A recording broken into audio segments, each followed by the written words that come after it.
Primera carta de San Pablo a los Corintios. Primera de Corintios, capítulo 1.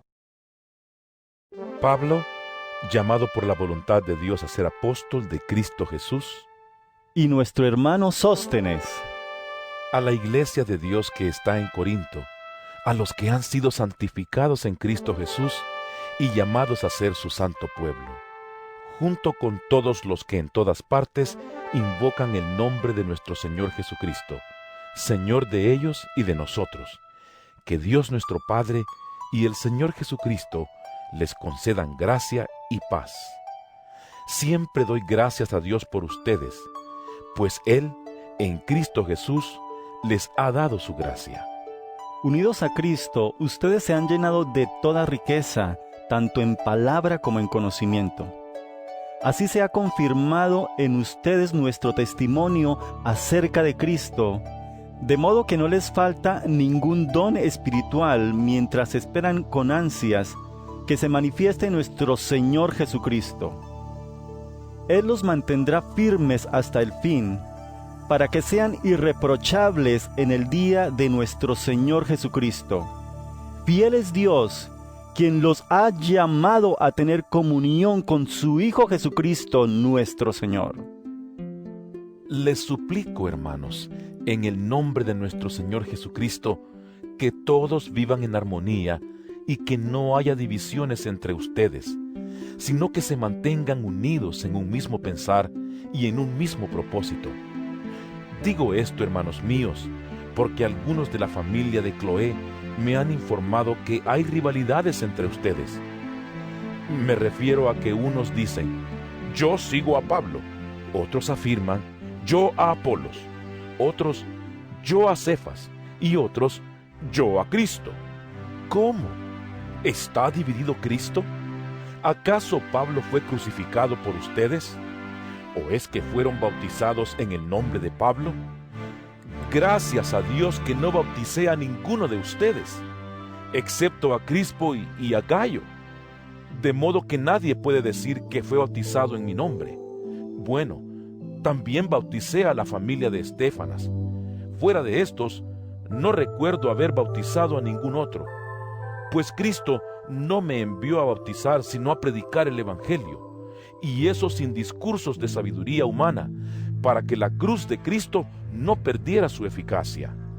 Me explico. El mensaje de la cruz es una locura para los que se pierden. En cambio, para los que se salvan, es decir, para nosotros, este mensaje es el poder de Dios, pues está escrito: destruiré la sabiduría de los sabios, frustraré la inteligencia de los inteligentes. ¿Dónde está el sabio? ¿Dónde el erudito? ¿Dónde el filósofo de esta época? ¿No ha convertido Dios en locura la sabiduría de este mundo? Ya que Dios en su sabio designio dispuso que el mundo no lo conociera mediante la sabiduría humana, tuvo a bien salvar mediante la locura de la predicación a los que creen.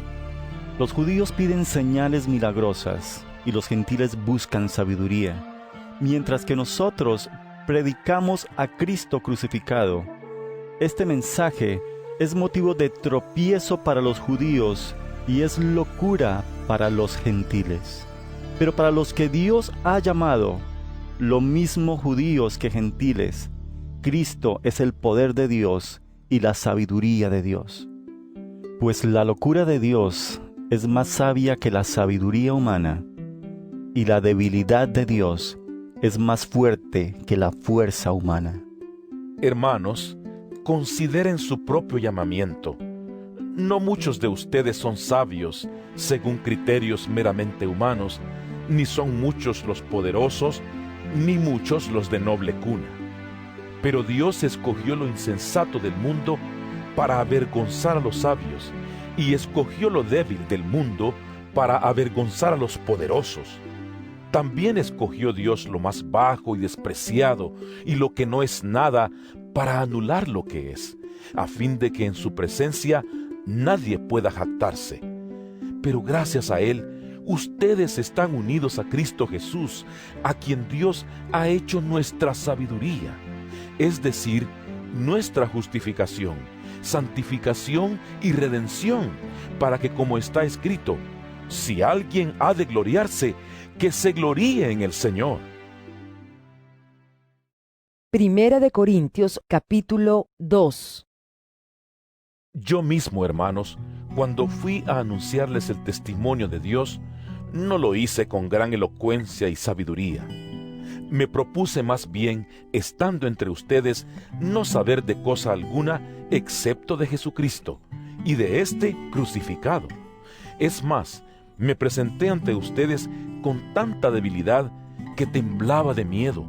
No les hablé ni les prediqué con palabras sabias y elocuentes, sino con demostración del poder del Espíritu, para que la fe de ustedes no dependiera de la sabiduría humana, sino del poder de Dios. En cambio, hablamos con sabiduría entre los que han alcanzado madurez, pero no con la sabiduría de este mundo, ni con la de sus gobernantes, los cuales terminarán en nada. Más bien, exponemos el misterio de la sabiduría de Dios, una sabiduría que ha estado escondida y que Dios había destinado para nuestra gloria desde la eternidad. Ninguno de los gobernantes de este mundo la entendió, porque de haberla entendido, no habrían crucificado al Señor de la gloria.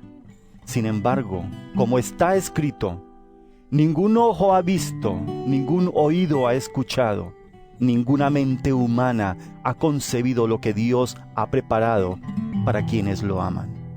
Ahora bien, Dios nos ha revelado esto por medio de su Espíritu, pues el Espíritu lo examina todo, hasta las profundidades de Dios.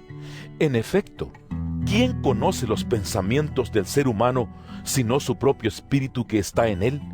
Asimismo, nadie conoce los pensamientos de Dios sino el Espíritu de Dios. Nosotros no hemos recibido el espíritu del mundo, sino el Espíritu que procede de Dios, para que entendamos lo que por su gracia Él nos ha concedido. Esto es precisamente de lo que hablamos, no con las palabras que enseña la sabiduría humana, sino con las que enseña el Espíritu. De modo que expresamos verdades espirituales en términos espirituales. El que no tiene el Espíritu no acepta lo que procede del Espíritu de Dios, pues para él es locura. No puede entenderlo porque hay que discernirlo espiritualmente. En cambio, el que es espiritual lo juzga todo, aunque él mismo no está sujeto al juicio de nadie, porque ¿quién ha conocido la mente del Señor para que pueda instruirlo?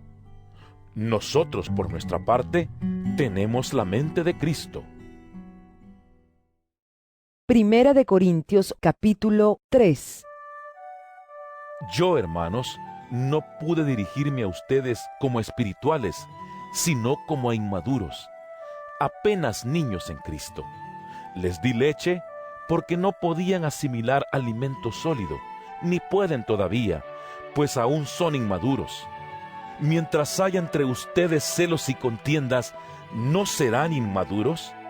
¿Acaso no se están comportando según criterios meramente humanos? Cuando uno afirma, yo sigo a Pablo, y otro, yo sigo a Apolos, ¿no es porque están actuando con criterios humanos? Después de todo, ¿qué es Apolos? ¿Y qué es Pablo? Nada más que servidores por medio de los cuales ustedes llegaron a creer, según lo que el Señor le asignó a cada uno. Yo sembré, Apolos regó, pero Dios ha dado el crecimiento. Así que no cuenta ni el que siembra ni el que riega, sino solo Dios, quien es el que hace crecer. El que siembra y el que riega están al mismo nivel, aunque cada uno será recompensado según su propio trabajo. En efecto, nosotros somos colaboradores al servicio de Dios, y ustedes son el campo de cultivo de Dios, son el edificio de Dios. Según la gracia que Dios me ha dado, yo, como maestro constructor, eché los cimientos, y otro construye sobre ellos. Pero cada uno tenga cuidado de cómo construye, porque nadie puede poner un fundamento diferente del que ya está puesto, que es Jesucristo.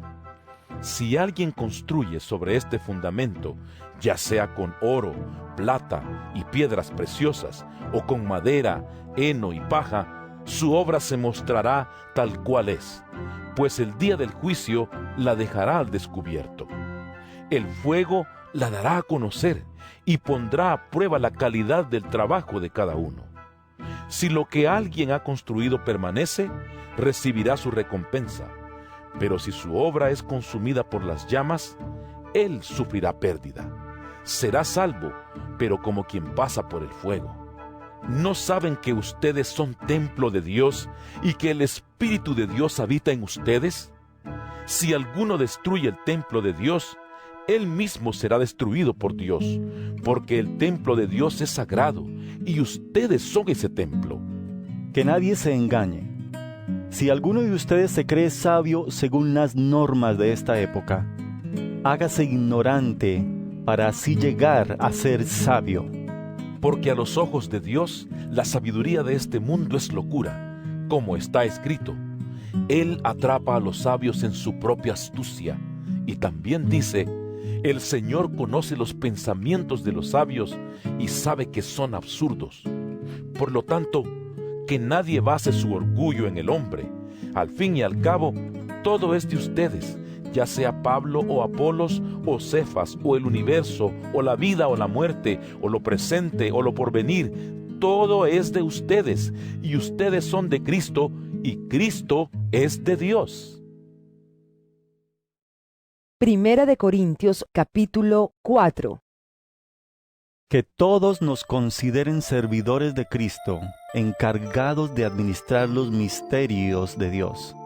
Ahora bien, a los que reciben un encargo se les exige que demuestren ser dignos de confianza. Por mi parte, muy poco me preocupa que me juzguen ustedes o cualquier tribunal humano. Es más, ni siquiera me juzgo a mí mismo, porque aunque la conciencia no me remuerde, no por eso quedo absuelto. El que me juzga es el Señor. Por lo tanto, no juzguen nada antes de tiempo. Esperen hasta que venga el Señor. Él sacará a la luz lo que está oculto en la oscuridad y pondrá al descubierto las intenciones de cada corazón. Entonces, cada uno recibirá de Dios la alabanza que le corresponda. Hermanos, todo esto lo he aplicado a Apolos y a mí mismo para beneficio de ustedes, con el fin de que aprendan de nosotros aquello de no ir más allá de lo que está escrito. Así ninguno de ustedes podrá engreírse de haber favorecido al uno en perjuicio del otro. ¿Quién te distingue de los demás? ¿Qué tienes que no hayas recibido? Y si lo recibiste, ¿por qué presumes como si no te lo hubieran dado? Ya tienen todo lo que desean, ya se han enriquecido, han llegado a ser reyes y eso sin nosotros.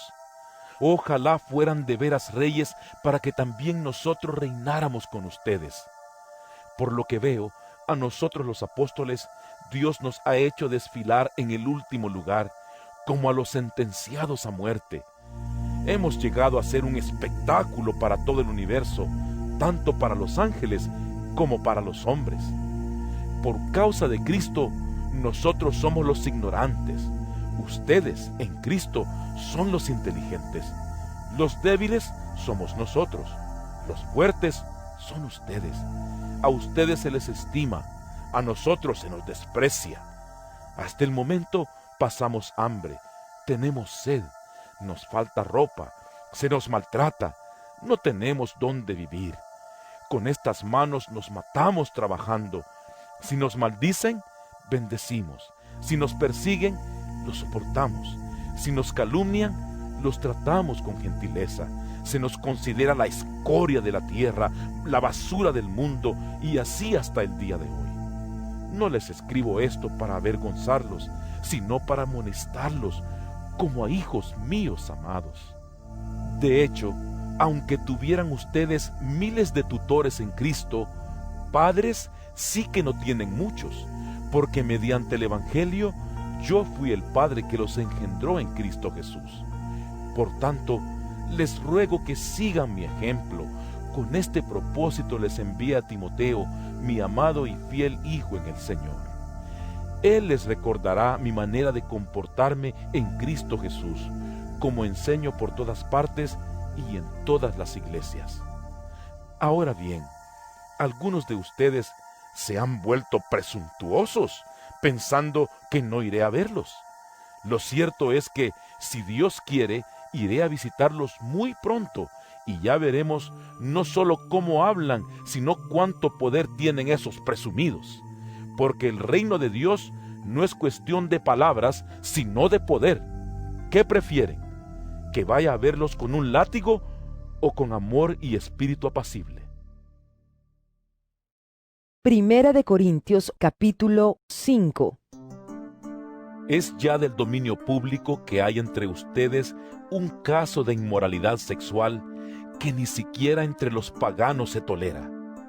A saber, que uno de ustedes tiene por mujer a la esposa de su padre, y de esto se sienten orgullosos. ¿No debieran más bien haber lamentado lo sucedido y expulsado de entre ustedes al que hizo tal cosa? Yo, por mi parte, aunque no estoy físicamente entre ustedes, sí estoy presente en espíritu, y ya he juzgado como si estuviera presente al que cometió ese pecado. Cuando se reúnan en el nombre de nuestro Señor Jesús, y con su poder yo los acompañe en espíritu, entreguen a este hombre a Satanás para destrucción de su naturaleza pecaminosa, a fin de que su espíritu sea salvo en el día del Señor. Hacen mal en jactarse. ¿No se dan cuenta de que un poco de levadura hace fermentar toda la masa? Desháganse de la vieja levadura para que sean masa nueva, panes sin levadura como lo son en realidad. Porque Cristo, nuestro Cordero Pascual, ya ha sido sacrificado. Así que celebremos nuestra Pascua no con la vieja levadura, que es la malicia y la perversidad, sino con pan sin levadura, que es la sinceridad y la verdad. Por carta ya les he dicho que no se relacionen con personas inmorales. Por supuesto, no me refería a la gente inmoral de este mundo, ni a los avaros, estafadores o idólatras. En tal caso, tendrían ustedes que salirse de este mundo. Pero en esta carta quiero aclararles que no deben relacionarse con nadie que, llamándose hermano, sea inmoral o avaro, idólatra, calumniador, borracho o estafador. Con tal persona ni siquiera deben juntarse para comer. ¿Acaso me toca a mí juzgar a los de afuera? ¿No son ustedes los que deben juzgar a los de adentro? Dios juzgará a los de afuera. Expulsen al malvado de entre de ustedes. Primera de Corintios capítulo 6. Si alguno de ustedes tiene un pleito con otro, ¿cómo se atreve a presentar demanda ante los inconversos en vez de acudir a los creyentes? ¿Acaso no saben que los creyentes juzgarán al mundo? Y si ustedes han de juzgar al mundo, ¿cómo no van a ser capaces de juzgar casos insignificantes? ¿No saben que aún a los ángeles los juzgaremos? ¿Cuánto más los asuntos de esta vida? Por tanto, si tienen pleitos sobre tales asuntos, ¿cómo es que nombran como jueces a los que no cuentan para nada ante la iglesia? Digo esto para que les dé vergüenza. ¿Acaso no hay entre ustedes nadie lo bastante sabio como para juzgar un pleito entre creyentes? Al contrario, un hermano demanda a otro, y esto ante los incrédulos. En realidad, ya es una grave falla el solo hecho de que haya pleitos entre ustedes. ¿No sería mejor soportar la injusticia? ¿No sería mejor dejar que los defrauden? Lejos de eso, son ustedes los que defraudan y cometen injusticias. Y conste que se trata de sus hermanos. ¿No saben que los malvados no heredarán el reino de Dios?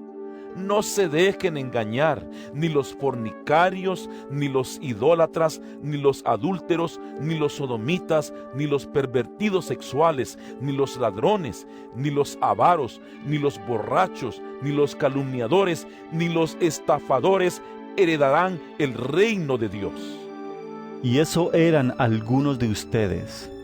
Pero ya han sido lavados, ya han sido santificados, ya han sido justificados en el nombre del Señor Jesucristo y por el Espíritu de nuestro Dios.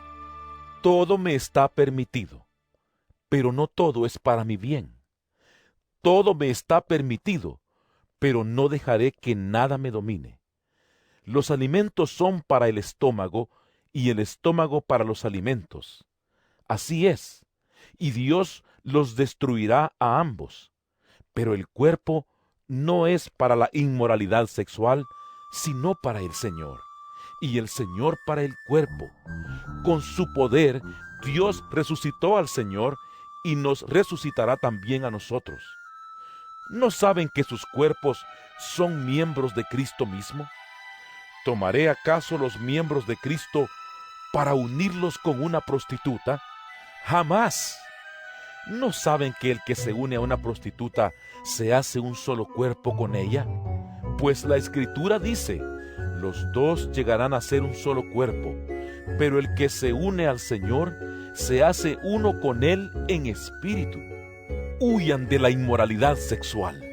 Todos los demás pecados que una persona comete quedan fuera de su cuerpo, pero el que comete inmoralidades sexuales peca contra su propio cuerpo. ¿Acaso no saben que su cuerpo es templo del Espíritu Santo, quien está en ustedes y al que han recibido de parte de Dios? Ustedes no son sus propios dueños, fueron comprados por un precio. Por tanto, honren con su cuerpo a Dios. Primera de Corintios capítulo 7.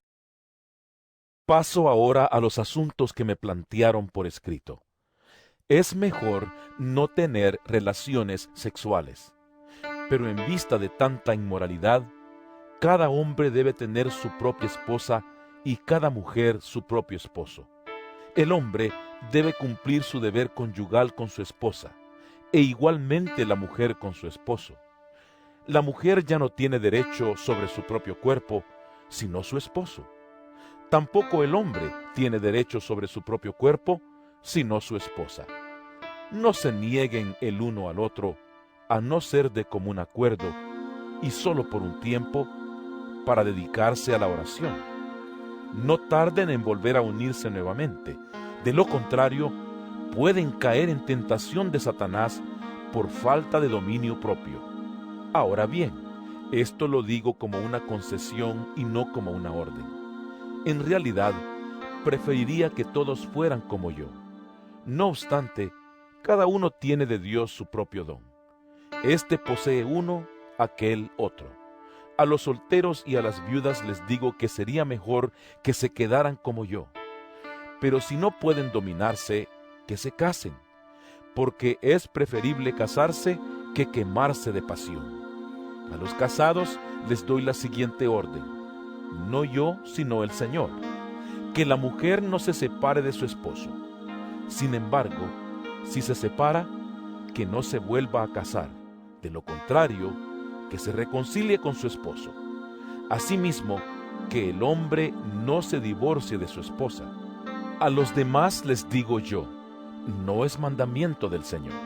Si algún hermano tiene una esposa que no es creyente, y ella consiente en vivir con él, que no se divorcie de ella. Y si una mujer tiene un esposo que no es creyente, y él consiente en vivir con ella, que no se divorcie de él. Porque el esposo no creyente ha sido santificado por la unión con su esposa, y la esposa no creyente ha sido santificada por la unión con su esposo creyente. Si así no fuera, sus hijos serían impuros, mientras que de hecho son santos. Sin embargo, si el cónyuge no creyente decide separarse, no se lo impidan. En tales circunstancias, el cónyuge creyente queda sin obligación. Dios nos ha llamado a vivir en paz. ¿Cómo sabes tú, mujer, si acaso salvarás a tu esposo? ¿O cómo sabes tú, hombre, si acaso salvarás a tu esposa? En cualquier caso, cada uno debe vivir conforme a la condición que el Señor le asignó y a la cual Dios lo ha llamado. Esta es la norma que establezco en todas las iglesias. ¿Fue llamado alguno estando ya circuncidado? Que no disimule su condición. ¿Fue llamado alguno sin estar circuncidado? Que no se circuncide. Para nada cuenta estar o no estar circuncidado. Lo que importa es cumplir los mandatos de Dios. Que cada uno permanezca en la condición que estaba cuando Dios lo llamó. ¿Eras esclavo cuando fuiste llamado? No te preocupes, aunque si tienes la oportunidad de conseguir tu libertad, aprovéchala, porque el que era esclavo cuando el Señor lo llamó, es un liberto del Señor. Del mismo modo, el que era libre cuando fue llamado, es un esclavo de Cristo. Ustedes fueron comprados por un precio. No se vuelvan esclavos de nadie. Hermanos, que no permanezca ante Dios en la condición en que estaba cuando Dios lo llamó. En cuanto a las personas solteras, no tengo ningún mandato del Señor, pero doy mi opinión como quien, por la misericordia del Señor, es digno de confianza. Pienso que, a causa de la crisis actual, es bueno que cada persona se quede como está. ¿Estás casado? No procures divorciarte. ¿Estás soltero? No busques esposa. Pero si te casas, no pecas. Y si una joven se casa, tampoco comete pecado. Sin embargo, los que se casan tendrán que pasar por muchos aprietos y yo quiero evitárselos. Lo que quiero decir, hermanos, es que nos queda poco tiempo. De aquí en adelante, los que tienen esposa deben vivir como si no la tuvieran. Los que lloran, como si no lloraran. Los que se alegran, como si no se alegraran. Los que compran algo, como si no lo poseyeran. Los que disfrutan de las cosas de este mundo, como si no disfrutaran de ellas. Porque este mundo, en su forma actual, está por desaparecer. Yo preferiría que estuvieran libres de preocupaciones. El soltero se preocupa de las cosas del Señor y de cómo agradarlo, pero el casado se preocupa de las cosas de este mundo y de cómo agradar a su esposa. Sus intereses están divididos. La mujer no casada, lo mismo que la joven soltera, se preocupa de las cosas del Señor, se afana por consagrarse al Señor tanto en cuerpo como en espíritu. Pero la casada se preocupa de las cosas de este mundo y de cómo agradar a su esposo. Les digo esto por su propio bien, no para ponerles restricciones, sino para que vivan con decoro y plenamente dedicados al Señor. Si alguno piensa que no está tratando a su prometida como es debido, y ella ha llegado ya a su madurez, por lo cual él se siente obligado a casarse, que lo haga. Con eso no peca, que se case. Pero el que se mantiene firme en su propósito y no está dominado por sus impulsos, sino que domina su propia voluntad y ha resuelto no casarse con su prometida, también hace bien.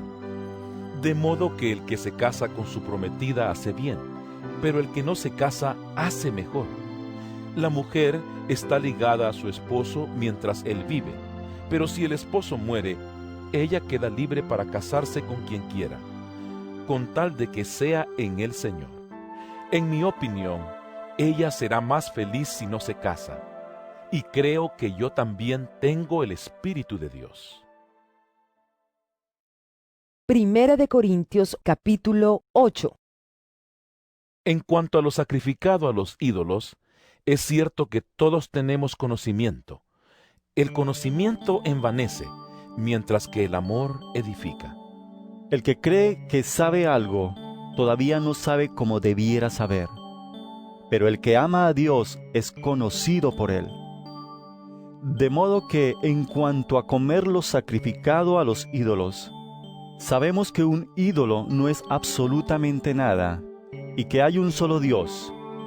Pues aunque haya los así llamados dioses, ya sea en el cielo o en la tierra, y por cierto que hay muchos dioses y muchos señores, para nosotros no hay más que un solo Dios, el Padre, de quien todo procede y para el cual vivimos, y no hay más que un solo Señor, es decir, Jesucristo, por quien todo existe y por medio del cual vivimos.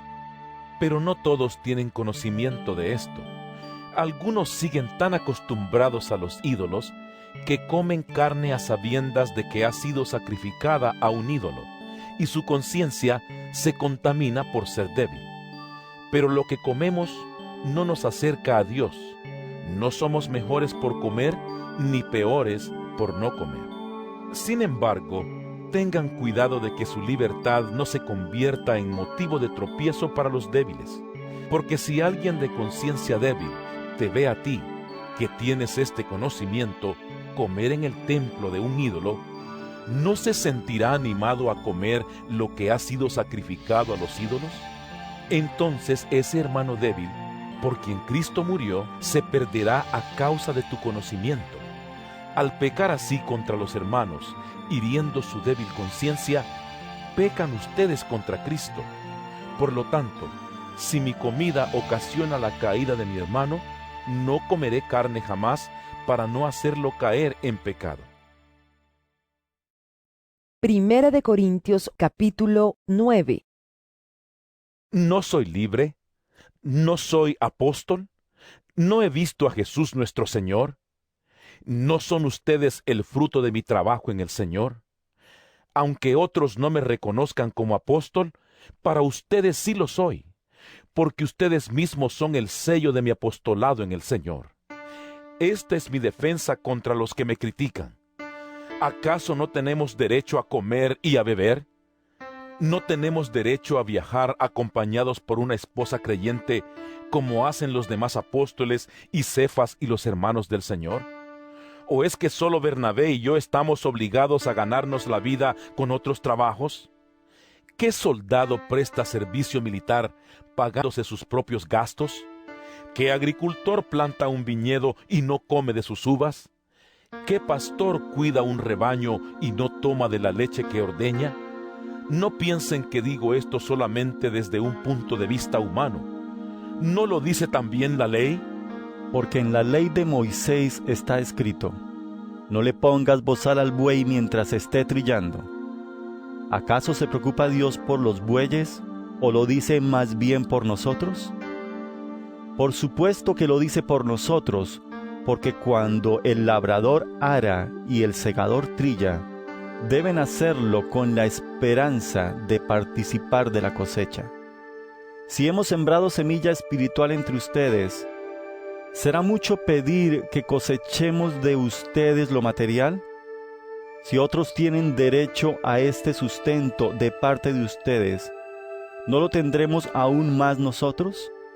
Sin embargo, no ejercimos este derecho, sino que lo soportamos todo con tal de no crear obstáculo al Evangelio de Cristo.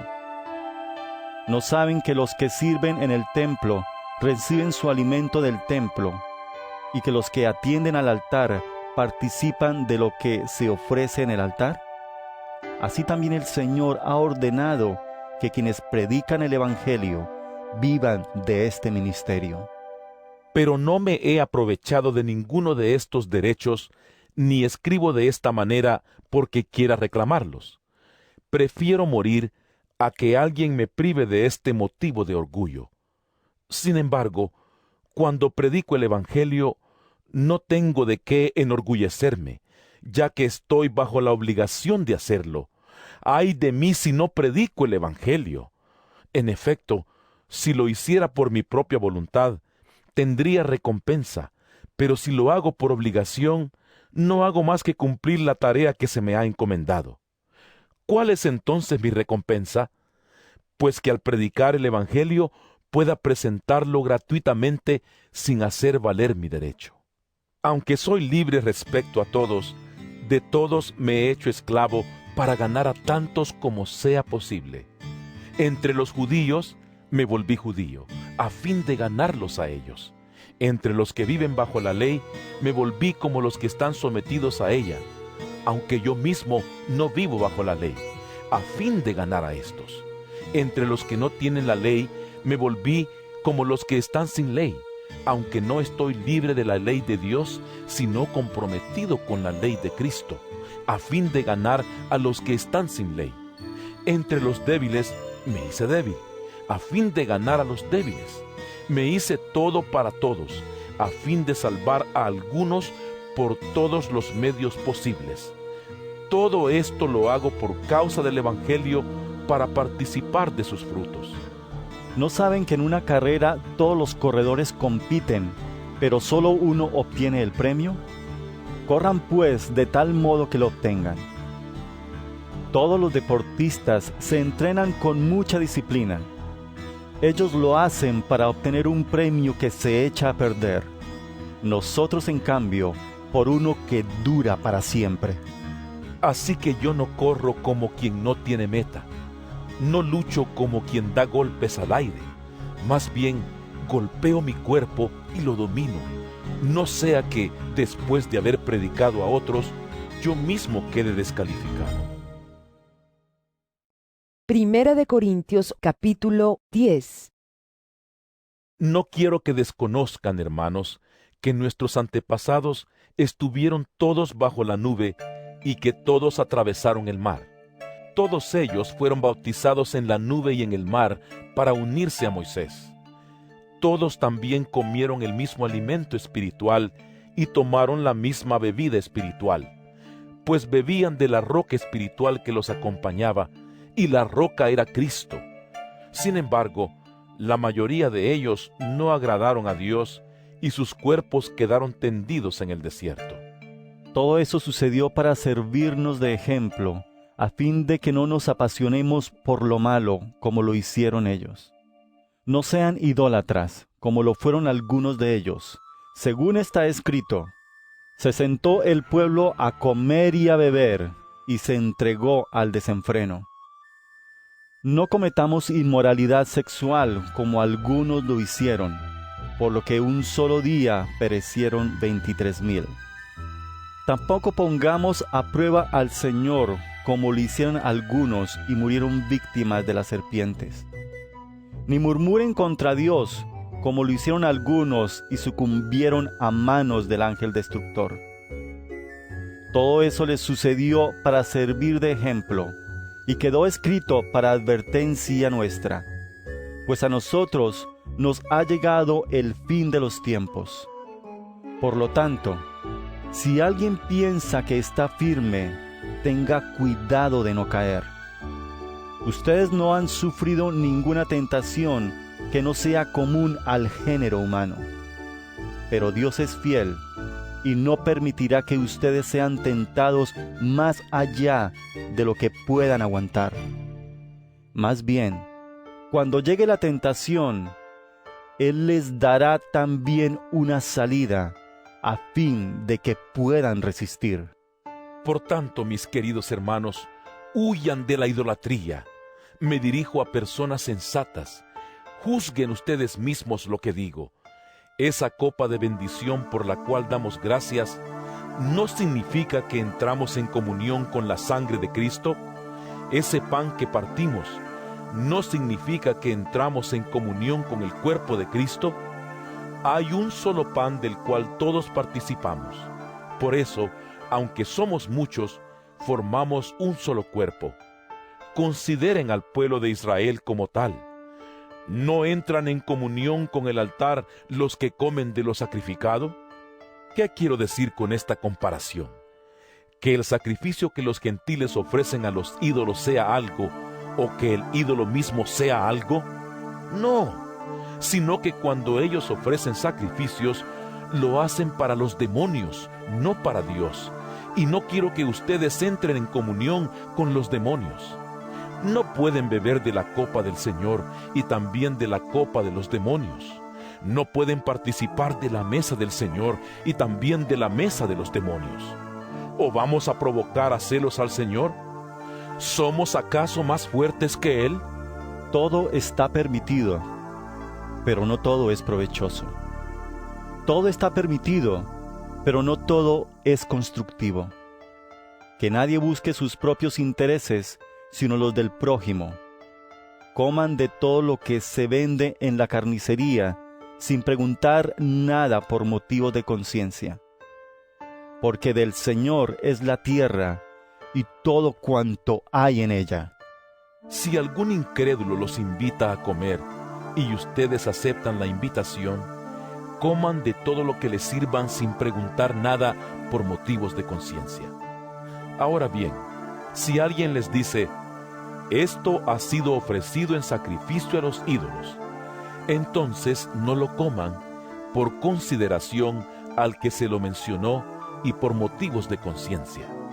Me refiero a la conciencia del otro, no a la de ustedes. ¿Por qué se ha de juzgar mi libertad de acuerdo con la conciencia ajena? Si con gratitud participo de la comida, ¿me van a condenar por comer algo por lo cual doy gracias a Dios? En conclusión, ya sea que coman o beban o hagan cualquier otra cosa, háganlo todo para la gloria de Dios. No hagan tropezar a nadie, ni a judíos, ni a gentiles, ni a la iglesia de Dios. Hagan como yo, que procuro agradar a todos en todo. No busco mis propios intereses, sino los de los demás, para que sean salvos. Primera de Corintios capítulo 11. Imítenme a mí como yo imito a Cristo.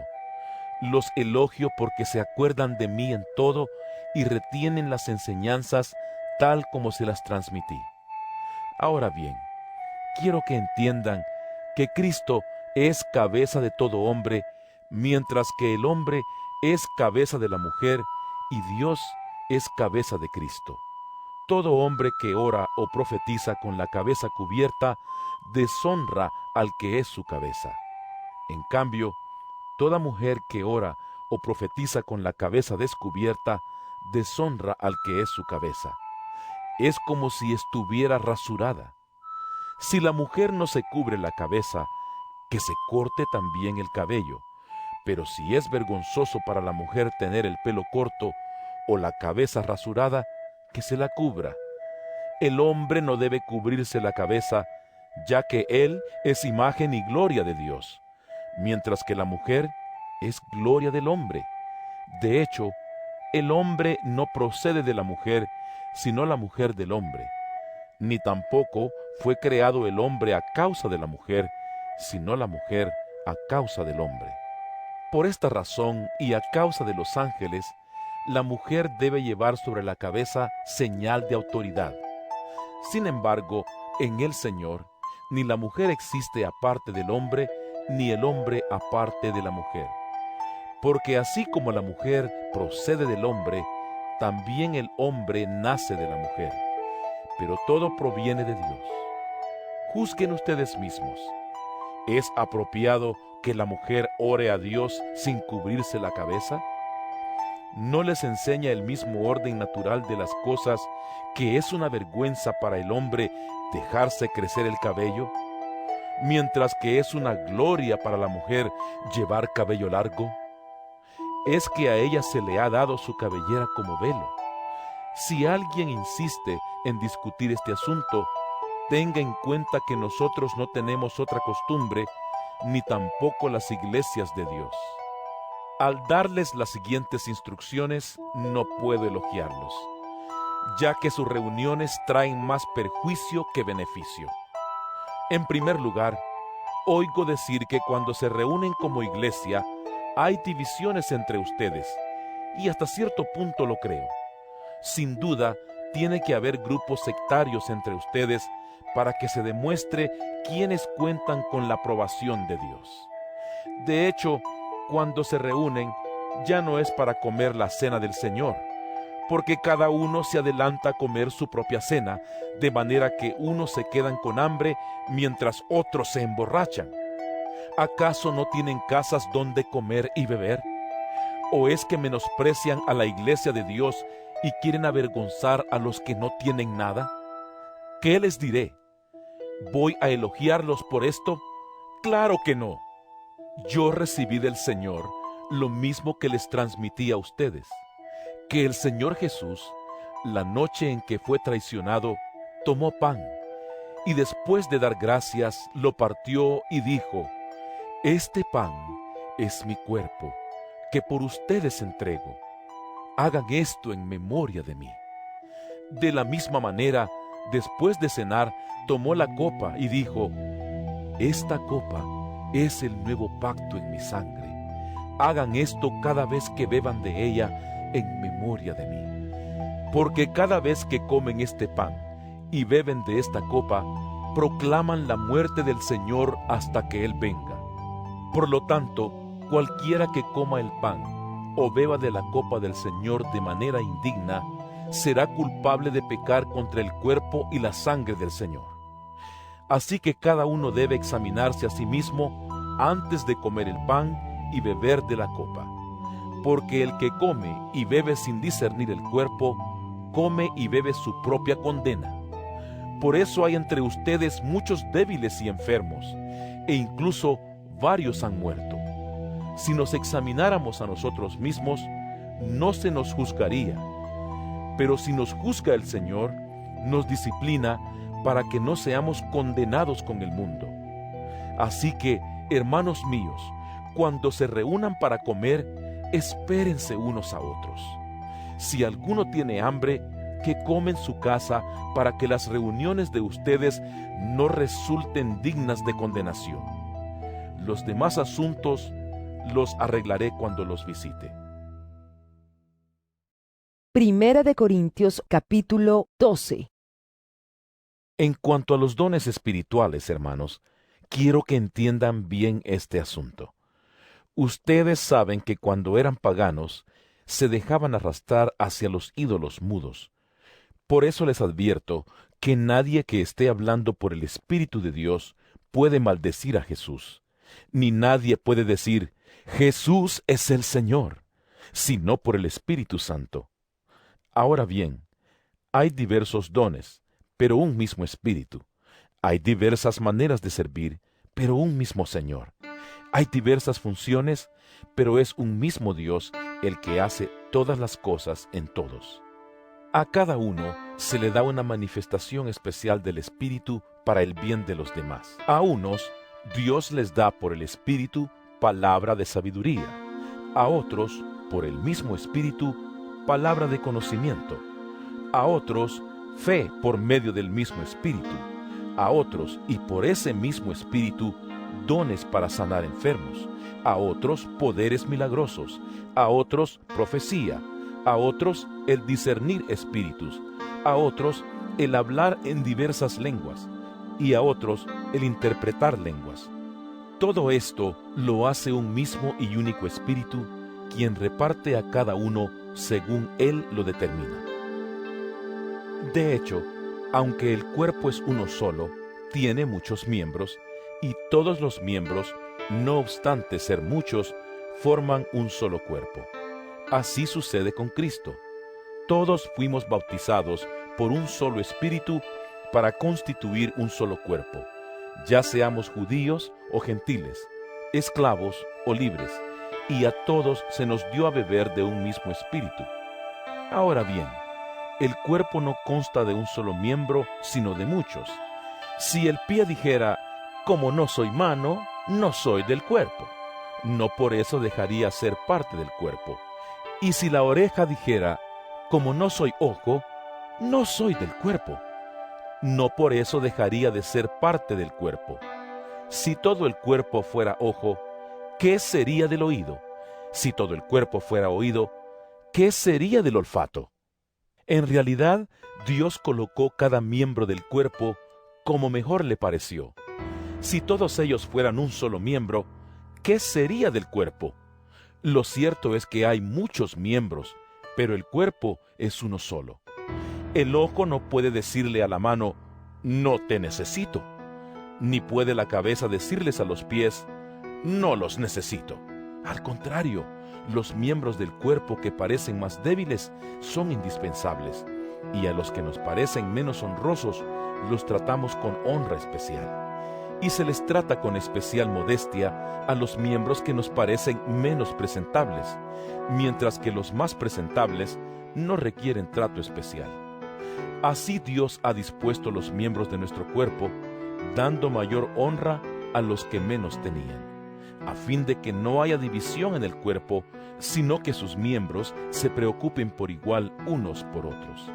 Si uno de los miembros sufre, los demás comparten su sufrimiento, y si uno de ellos recibe honor, los demás se alegran con él. Ahora bien, ustedes son el cuerpo de Cristo, y cada uno es miembro de ese cuerpo. En la iglesia Dios ha puesto en primer lugar apóstoles, en segundo lugar profetas, en tercer lugar maestros, luego los que hacen milagros, después los que tienen dones para sanar enfermos, los que ayudan a otros, los que administran y los que hablan en diversas lenguas. ¿Son todos apóstoles? ¿Son todos profetas? ¿Son todos maestros? ¿Hacen todos milagros? ¿Tienen todos dones para sanar enfermos? ¿Hablan todos en lenguas? ¿Acaso interpretan todos? Ustedes, por su parte, ambicionen los mejores dones. Ahora les voy a mostrar un camino más excelente. Primera de Corintios capítulo 13. Si hablo en lenguas humanas y angelicales, pero no tengo amor, no soy más que un metal que resuena o un platillo que hace ruido. Si tengo el don de profecía y entiendo todos los misterios y poseo todo conocimiento, y si tengo una fe que logra trasladar montañas, pero me falta el amor, no soy nada.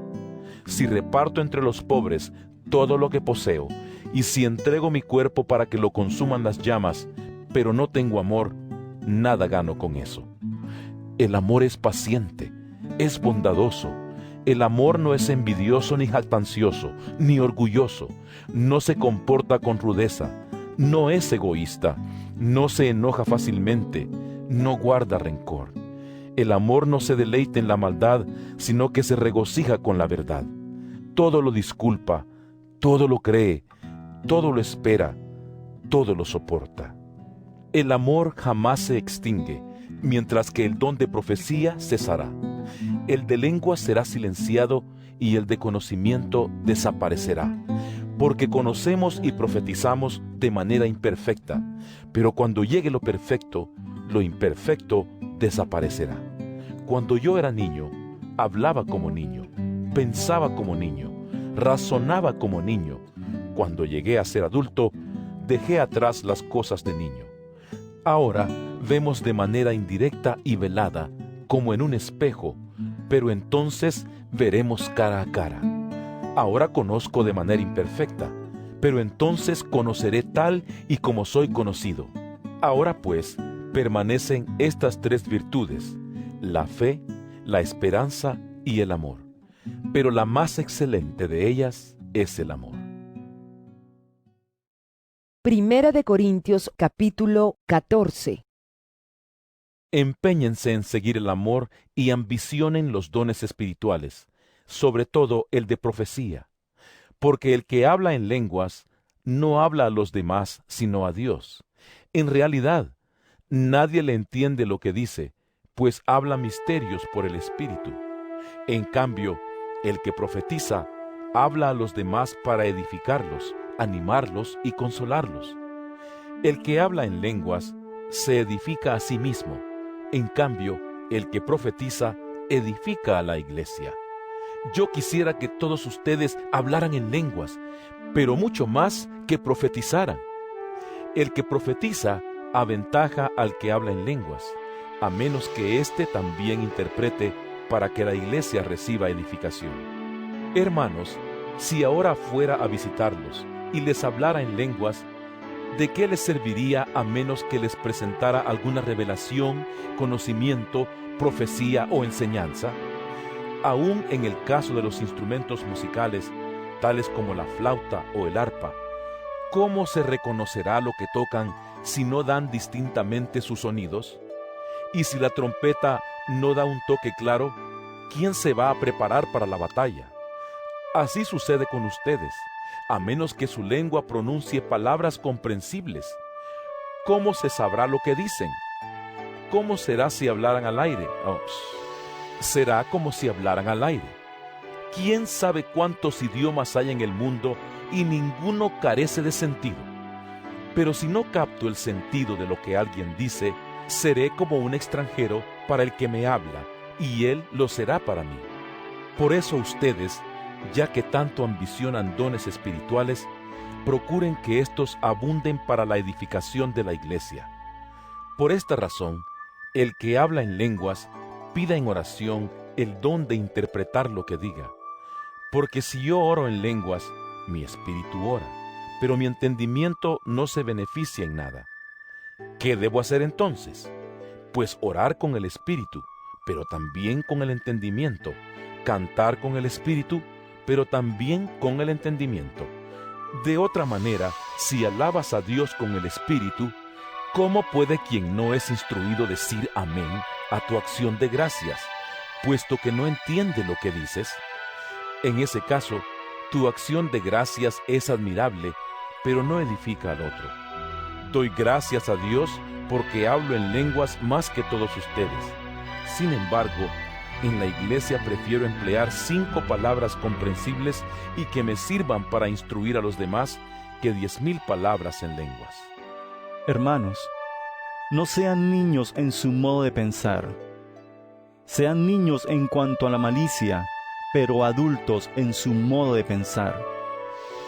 En la ley está escrito: por medio de gente de lengua extraña y por boca de extranjeros hablaré a este pueblo, pero ni aun así me escucharán, dice el Señor.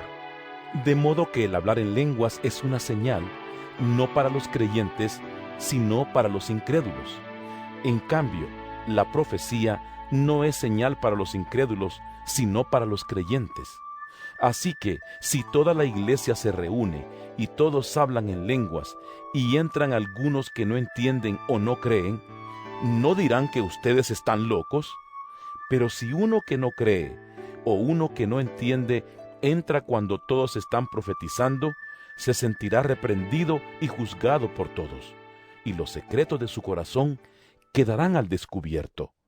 Así que se postrará ante Dios y lo adorará exclamando: realmente Dios está entre ustedes. ¿Qué concluimos, hermanos? Que cuando se reúnan, cada uno puede tener un himno, una enseñanza, una revelación, un mensaje en lenguas o una interpretación. Todo esto debe hacerse para la edificación de la iglesia. Si se habla en lenguas, que hablen 2, o cuando mucho 3, cada uno por turno, y que alguien interprete. Si no hay intérprete, que guarden silencio en la iglesia, y cada uno hable para sí mismo y para Dios.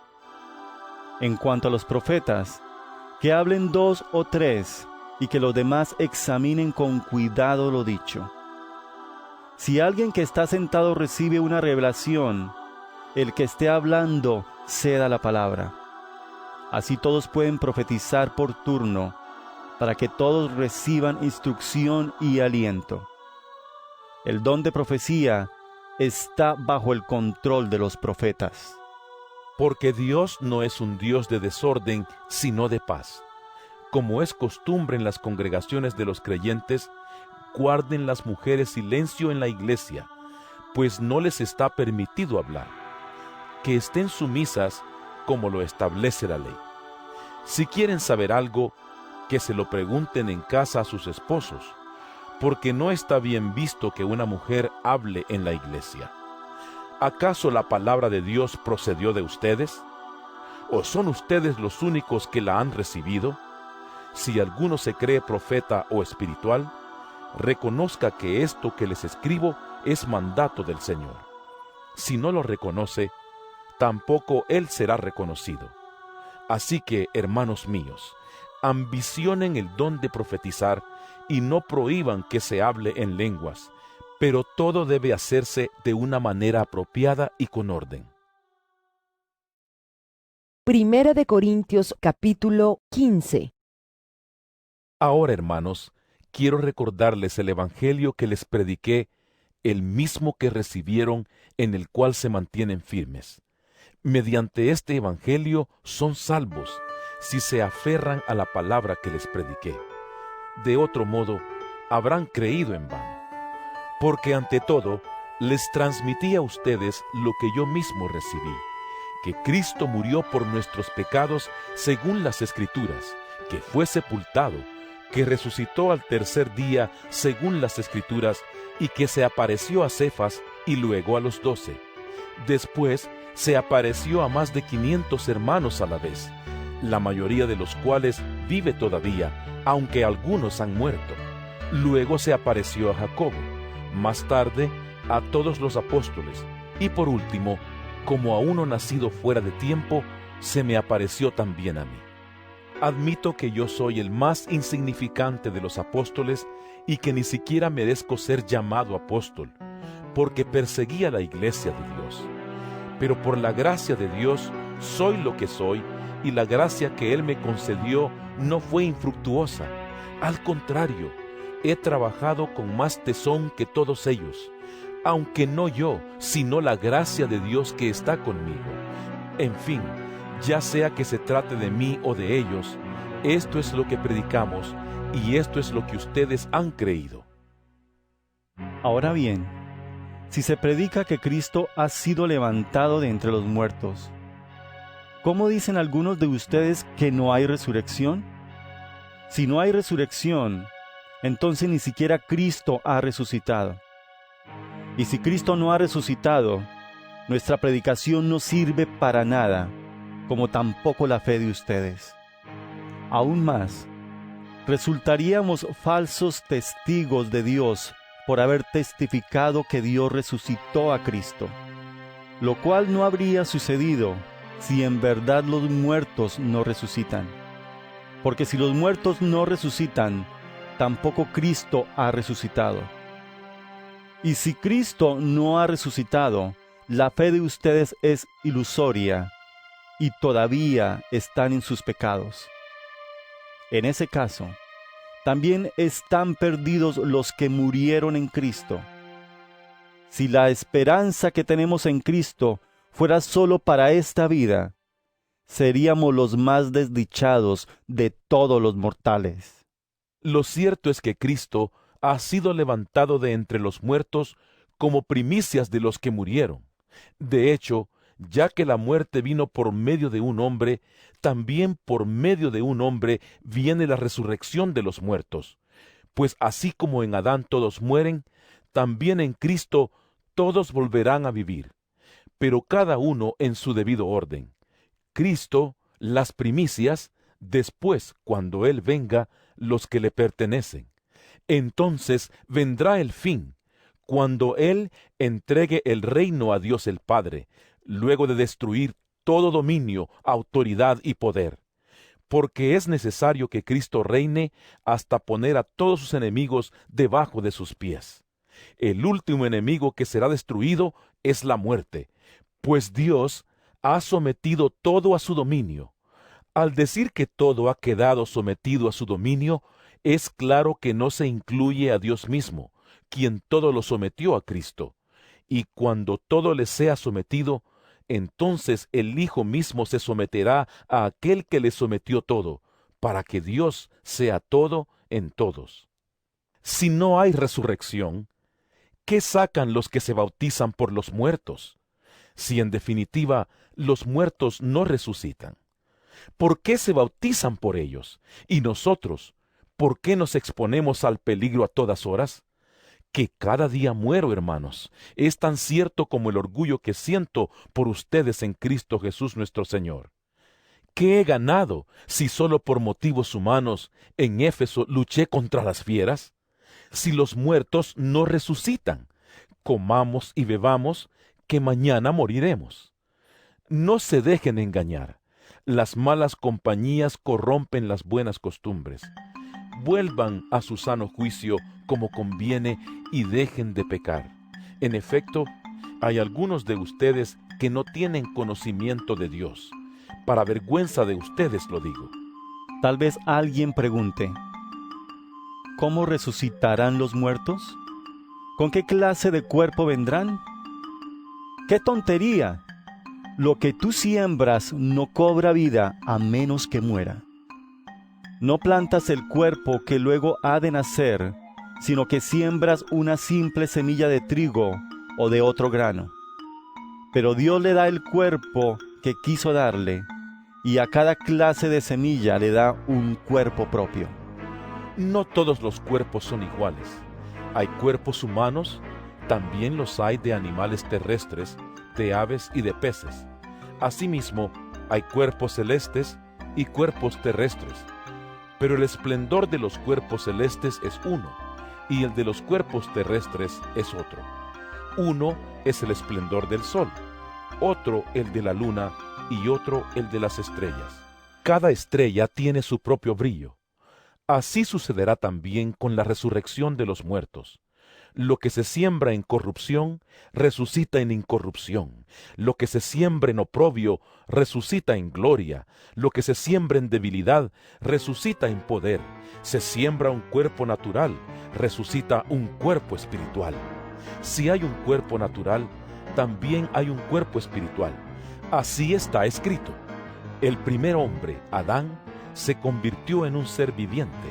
El último Adán, en el espíritu que da vida. No vino primero lo espiritual, sino lo natural, y después lo espiritual. El primer hombre era del polvo de la tierra, el segundo hombre del cielo. Como es aquel hombre terrenal, así son también los de la tierra, y como es el celestial, así son también los del cielo. Y así como hemos llevado la imagen de aquel hombre terrenal, llevaremos también la imagen del celestial. Les declaro, hermanos, que el cuerpo mortal no puede heredar el reino de Dios, ni lo corruptible puede heredar lo incorruptible. Fíjense bien en el misterio que les voy a revelar. No todos moriremos, pero todos seremos transformados en un instante, en un abrir y cerrar de ojos, al toque final de la trompeta. Pues sonará la trompeta y los muertos resucitarán con un cuerpo incorruptible, y nosotros seremos transformados, porque lo corruptible tiene que revestirse de lo incorruptible y lo mortal de inmortalidad. Cuando lo corruptible se revista de lo incorruptible y lo mortal de inmortalidad, entonces se cumplirá lo que está escrito: la muerte ha sido devorada por la victoria. ¿Dónde está, oh muerte, tu victoria? ¿Dónde está, oh muerte, tu aguijón? El aguijón de la muerte es el pecado, y el poder del pecado es la ley. Pero gracias a Dios que nos da la victoria por medio de nuestro Señor Jesucristo.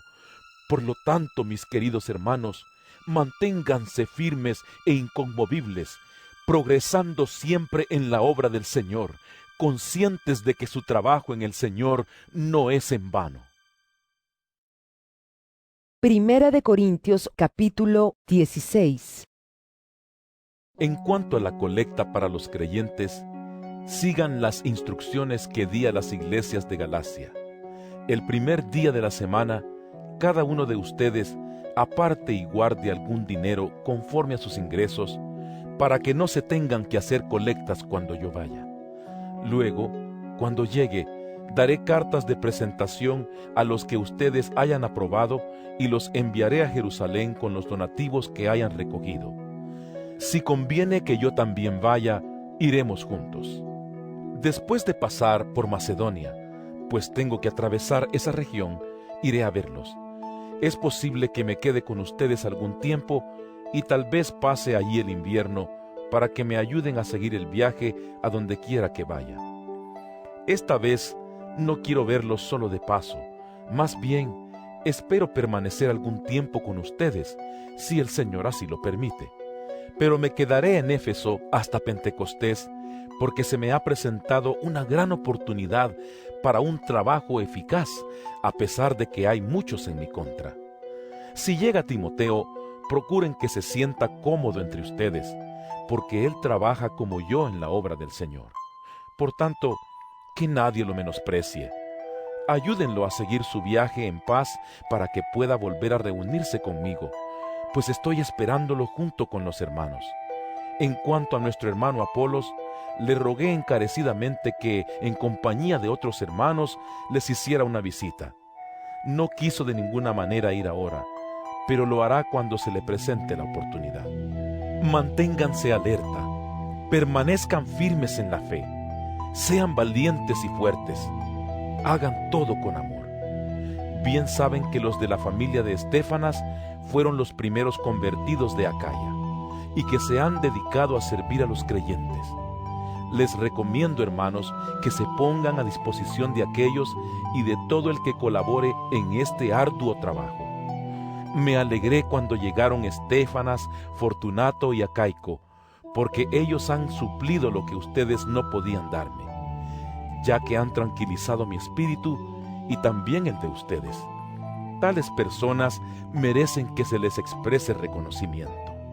Las iglesias de la provincia de Asia les mandan saludos. Aquila y Priscila los saludan cordialmente en el Señor, como también la iglesia que se reúne en la casa de ellos. Todos los hermanos les mandan saludos. Salúdense unos a otros con un beso santo. Yo, Pablo, escribo este saludo de mi puño y letra. Si alguno no ama al Señor, quede bajo maldición. Maranata, que la gracia del Señor Jesús sea con ustedes. Los amo a todos ustedes en Cristo Jesús. Amén.